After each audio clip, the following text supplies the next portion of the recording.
Y ဆိုတာအမြင့်လှေးနဲ့လာတယ်လမ်းကျမ်းမှာသုံးဖို့ G ဆိုတာအနှိပ် butterfly နဲ့လာတယ်လမ်းချောမှာသုံးဖို့ E ဆိုတာအတူဖြတ်ဆက်အန်တရဲ့အရမ်းများတဲ့ကောင်ဒီ formula လေးကိုမှတ်ထားဗျာမင်္ဂလာပါဗျကျွန်တော်ဒီနေ့ဗီဒီယိုမစခင်ဗျာခင်ဗျားတို့ကိုမေးခွန်းလေးတစ်ခုလောက်မေးနေတယ်ဗျာကားတစ်စီးကိုဝယ်လိုက်တဲ့အခါအင်္ဂလိပ်အခရာတစ်လုံးလေးနော်ခင်ဗျာတစ်လုံးလေးလွဲသွားတယ်ခင်ဗျာငွေ350ရနေပြီးတော့300လောက်အထိလေထဲကိုလွင့်သွားနိုင်တယ်ဆိုလို့ရှိရင်ခင်ဗျာယုံရက်လားဗျကျွန်တော်6နေရမဟုတ်ဘူးနော်ဒါကတကယ်ကားဈေးကွက်မှာနေ့စဉ်နဲ့များဖြစ်ပြနေတယ်အမှားများစွာပဲဗျာကျွန်တော်ကတွက်ပြမယ်ခင်ဗျားကကားဝယ်ဆိုပါစို့ကားဝယ်လို့ရှိရင်ဝယ်ဈေးတစ်ခုတည်းကိုကြည့်လို့မရဘူးဗျာကားတစ်စီးရဲ့တန်ဖိုးမှာဆိုလို့ရှိရင်ပြုပြင်ဈေးရှိရယ်လေပတ်ဈေးတွေရှိမယ်ပြန်ရောင်းရင်အရှုံးမြတ်ဆိုတာလည်းရှိမယ်ဗျာဒီ3ခုလုံးကကိုရွေးလိုက်တဲ့ကားအမျိုးအစားမှန်ကန်မှုရှိမရှိပုံမူတည်နေရဗျာဥပမာကားပွဲသားတွေကဗျာဒါဝိုင်တန်းမှာလို့ပြောပြီးကိုကလည်းယုံပြီးဝယ်လိုက်တယ်ဗျာတကယ်တမ်းစားစာတန်းပေါ်မှာခင်ဗျာအီရန်ဖြစ်လို့ခင်ဗျာဝယ်လိုက်တဲ့နေ့မှာတင်ဗျာပြန်ရောင်းတဲ့ဈေးကတဝက်ကျိုးသွားပြီဗျာဒါတော့ကားလောကရဲ့တကယ်ကိုရက်ဆက်တဲ့အမှန်တရားတွေဗျာဒါကြောင့်ဒီနေ့မှာကျွန်တော်ကဗျာကားတစ်စီးရဲ့နီးပညာတစ်ခုကိုပြောတိုင်းခင်ဗျာအဲ့ဒီကားစီးပွားရေးတွက်ရှည်ကိုက်မကိုက်ဘယ်လိုရှိမလဲဆိုတော့ကျွန်တော်တွဲပြီးတော့ရှင်းပြပေးမယ်ဗျာနံပါတ်1အနေနဲ့ဗျာ name brake ပြအကြောင်းကျွန်တော်ရှင်းပြမယ်နီးပညာပိုင်းလေးကိုအစပြောအောင်ဗျာname brake ပြဆိုတာဗျာကားတစ်စီးရဲ့မွေးစင်းရင်ဗျဒီ Mitsubishi Canada တွေမှာဆိုလို့ရှိရင်တကားဘောင်မှာလည်းရှိတယ်ဒါမှမဟုတ်လို့ရှိရင်ခင်ဗျာလူနေတဲ့ထိုင်ခုံရဲ့အောက်မှာလည်းရှိရဗျာဒီ name brake ပြပေါ်ကစလုံးတွေကခင်ဗျာစက်ရုံကထုတ်လိုက်တဲ့ space အမှန်ကိုပြနေရဗျာဈေးကွက်ထဲမှာပေချိုးကင်ပြီးလိုက်တိုင်းနေရတယ်ခင်ဗျားတို့လည်းတွေ့ဘူးမှာပါပေချိုးနဲ့တိုင်းနေဆိုတာဗျာတိုင်းလို့ရတဲ့အဖြေကလက်ရှိအခြေအနေကိုပြတာဗျာတကယ်တမ်း name brake ပြပေါ်မှာကြည့်လိုက်တဲ့ဥစ္စာကကျတော့ကားစီးရဲ့မူလအခြေအနေအချက်လက်အမှန်အကန်ကိုပြတာဗျာအဲ့တော့ဒီ name brake ပြလေးကိုမကြည့်မိလို့ရှင်ငွေကြေးရဘာဖြစ်သွားနိုင်မလဲအကြီးမားဆုံးအနေရခင်ဗျာတရားဝင်မှုနဲ့အာမခံချက်ဗျာပထမဦးဆုံးကားညနာဝင်တဲ့အခါဗျာကားစီးရဲ့ကိုယ်ထဲနဲ့စာရဲစာတန်းတွေမကိုက်ညီလို့ရှင်လိုင်စင်ဝင်လို့မရတာဒါမှမဟုတ်လို့ရှင်ဒဏ်ကြီးဆောင်ရတာတွေဖြစ်နိုင်တယ်ဗျာဒါပထမဦးဆုံးငွေကုန်တဲ့အပေါက်ဗျနောက်တစ်ခုကပြန်ရောင်းတဲ့အခါဗျခင်ဗျားတို့ကမသိလို့ဝယ်ခဲ့ပေမဲ့ဗျာပြန်ဝယ်မဲ့လူကကျွမ်းကျင်လုံးဒီ name brake ပြားကိုစစ်လိုက်တဲ့အခါကျတော့ဟာအကိုကားဖြက်ဆက်ကားကြီးဈေးချော့မှယူမယ်ဆိုပြီးတော့အနှိမ်ခမ်းတာတွေဖြစ်တတ်တယ်ဗျာဝယ်တော့က300ပေးပြီးတော့ဗျာဝယ်လိုက်တယ်ပြန်ရောင်းတော့300ပဲပြန်ရတယ်ဆိုလို့ရှိရင်ခင်ဗျားဒီနေရာမှာ300လောက်ကရှုံးနေဗ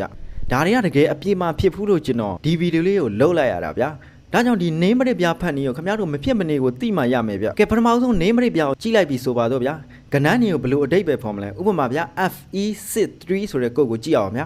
ဒီနေရာမှာ3ဆိုတဲ့ကဏ္ဍဗျာခင်ဗျာ4033 engine ကိုစားပြုရဗျဒါ Mitsubishi Canada တွေမှာကျွန်တော်ပြောရနော်ဒါ mechanic ပန့်နဲ့လာတာဗျနောက်ပိုင်း model မြင့်နေဆိုလို့ရှိရင် FE8 series တွေကြတော့8ကဏ္ဍနဲ့ပါလာပြီဗျာသူတို့ကြတော့450 engine တွေဖြစ်သွားပြီဒီကောင် common range ပန့်နဲ့လာတယ်ဗျာအတန်ငိန်နဲ့ဆွဲရကောင်းတယ်ကောင်းပြီဗျာကျွန်တော်စီးပွားရေးအတွက်ကြည့်အောင် model မြင့်တာကောင်းတယ်ဆိုပေမဲ့ဗျာမြန်မာပြည်ရဲ့ C အရေးသွေးနဲ့တွဲပြီးတော့စဉ်းစားကြည့်ရမယ်ဗျ4033ကိုကြည့်မယ်ဗျာစီမတန့်လို့ပန့်ပြက်တယ်ဆိုပါတော့ခမရပြင်က3သိန်း2သိန်းဝင်းကျင်နဲ့ပြီးသွားနိုင်တယ်ဗျာနယ်မျိုးလေးမှာပြည့်ရင်တော့ခမရဒါအသာလေးပြင်လို့ရရဗျာကားရက်နာတဲ့အချိန်နဲတာပေါ့ဗျာနောက်တစ်ခုက450ဗျာဒီကောင်ကျတော့ electronic ပန့်ပြက်ပြီဗျာ nozzle ပြက်ပြီဆိုလို့ချင်းခမရတစုံလဲဖို့ဆိုရင်တော့မှ330ရာနီ330လောက်ကုန်ကြနိုင်တယ်ဗျာပြင်ဖို့ဆိုလို့ချင်းလဲရန်ကုန်မန္တလေးလို့မြို့ကြီးတွေကိုခမရဆင်းရတော့မယ်ဗျာတွက်ကြည့်ဗျာကားတစ်ခေါက်နားလိုက်ရရင်ဝင်ငွေဘယ်လောက်ဆုံးရှုံးသွားမလဲပြင်ကားအောင်သိန်းကန်းကုန်မယ်ဗျာဒါကြောင့်ခမားတို့ကဗျာနယ်ဝေးအချမ်းပန်းမောင်းမယ်စီတန့်ဖို့တိတ်မသေးကြဘူးဆိုလို့ရှိရင်နီးပညာရနည်းနည်းလေးနှိမ့်နေဆိုပေမဲ့ငွေကြေးရတွက်ချေ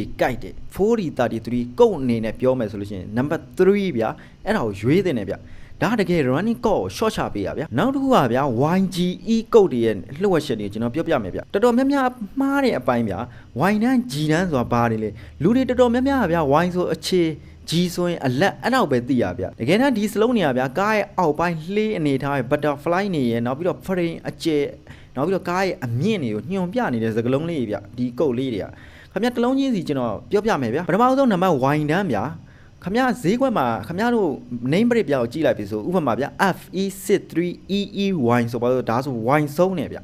Y နဲ့ဆုံးတဲ့အတွက် Y တန်းလို့ပြောလို့ရတယ်ဗျာဒီကောင်က14ပေ15ပေအခြေလို့လူတီများပေမဲ့ဗျာတကယ်တမ်းကျတော့ဒီကောင်းရဲ့ frame ကမြင့်တာဗျဝိုင်ကုတ်ပါတဲ့ကားတွေကတာယာစိုက်ဆိုလို့ရှင်ဗျာခင်ဗျ 7.50 R60 ဒါမှမဟုတ်လို့ရှင်8.25 R60 ဆိုပြီးတော့ဗျာ16ဂွေတွေနဲ့လာတယ်တာယာအကြီးတွေပါတယ်ဗျာခင်ဗျအဲ့ဒါကြောင့်ဝိုင်တန်းမြေပြင်ကနေကြည့်မယ်ဆိုလို့ရှင်တော်တော်မြင့်တဲ့ထဲမှာပါတယ်ဗျာရေကြီးတဲ့နေရာဥပမာလမ်းကျန်းတဲ့နေရာမှာမောင်းမယ်ဆိုလို့ရှင်ဝိုင်တန်းကတော့အသင့်တော်ဆုံးဗ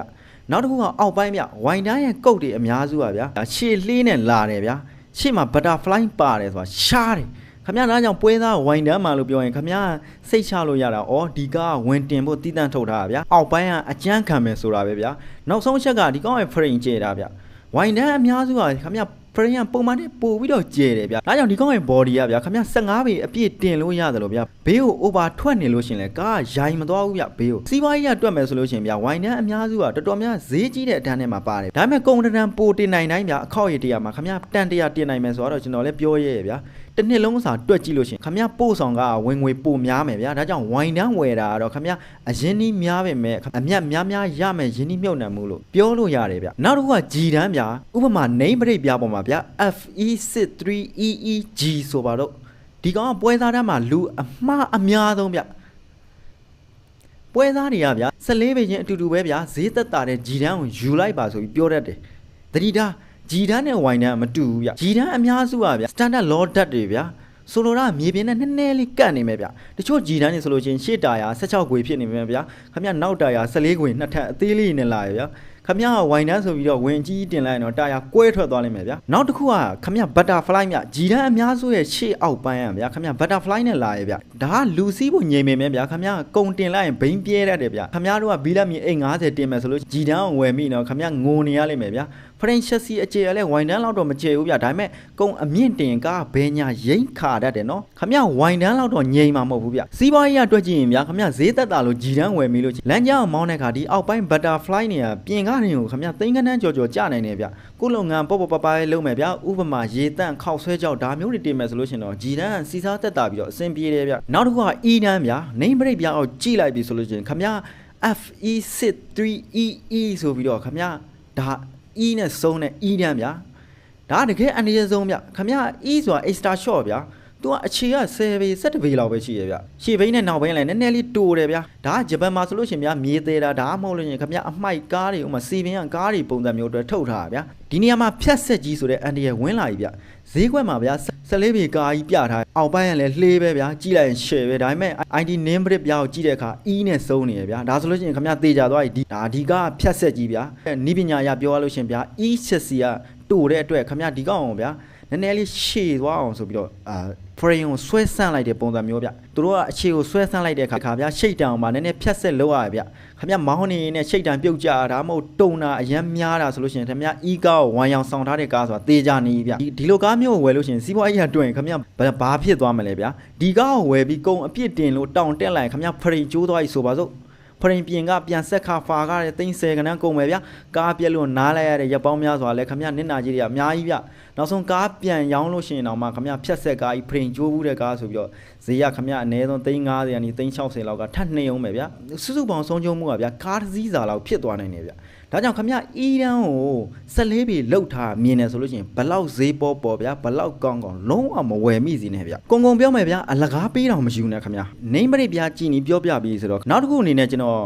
်လှေးနဲ့ butterfly ရဲ့ကွာခြားမှုတွေကိုနည်းနည်းပြောပြပေးမယ်ဗျအဲ့တော့ဒီ butterfly နဲ့လှေးဘယ်ဟာဘာကွာလဲပေါ့ဘာကွာလဲမေးလာလို့ရှင်လှေးကတော့ခမောင်းလည်းသိရဗျအလွှာလိုက်ထပ်ထားတဲ့လှေးပြားတွေဗျရိုးချင်းတယ်ဒါကမပြောလေသိတယ်ဗျအဓိက butterfly ဒီကောင်ကနည်းနည်းလေးရှုပ်ထွေးရဗျစီးပွားရေးအတွက်လို့ရှင်ဘာကွာမလဲဆိုတော့အဓိကကတော့ခမရတာယာစားတဲ့နေရာမှာတော့တော်တော်ကိုစိုးတယ်ဗျခမရကုံအလေးတင်တဲ့လုပ်ငန်းလုပ်တယ်ဗျ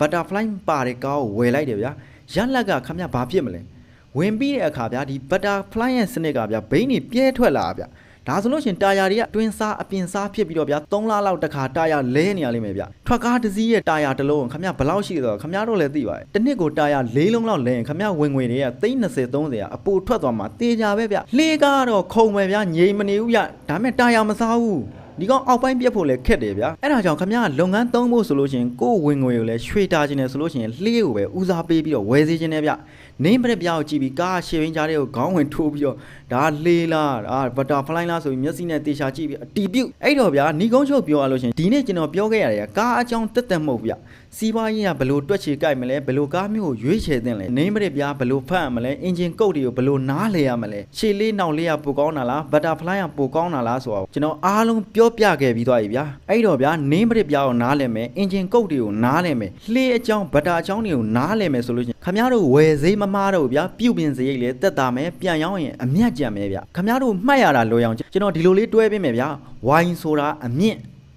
လှေးနဲ့လာတယ်လမ်းကျမ်းမှာသုံးဖို့Gဆိုတာအနှိမ့် butterfly နဲ့လာတယ်လမ်းချောမှာသုံးဖို့ E ဆိုတာအတူဖြတ်ဆက်အန်တရဲ့အရမ်းများတဲ့ကောင်ဒီ formula လေးကိုမှတ်ထားဗျာဒါဆိုလို့ချင်းခမပွဲသားပြောတိုင်းစကားကိုနားရောင်မနေတော့ပဲဗျာကိုညံတဲ့ကိုစီးပွားရေးကတွက်ချေကန့်အောင်ကားဟောဝယ်တတ်သွားပြီဗျာအဲ့တော့ဒီဗီလိုလေးကလည်းပြောရင်းနဲ့နည်းနည်းလေးရှေးလာပြီဗျာအဲ့တော့ခမတို့ဘယ်ကားအကြောင်းတွေသိကျင်သေးလဲတခြား engine အကြောင်းတွေသိကျင်သေးရဆိုလို့ချင်းလေကိုမတ်မှာအားမနာတမ်းမှန်ခဲ့ပေးကြဗျာကျွန်တော်တက်နိုင်သလောက်ဖြည့်ပေးမယ်သိသလောက်လဲနောက်ထပ်ပြောပြပေးဖို့အများကြီးရှိပါသေးရဲ့ဗျာအားလုံးကိုကျေးဇူးတင်ပါတယ်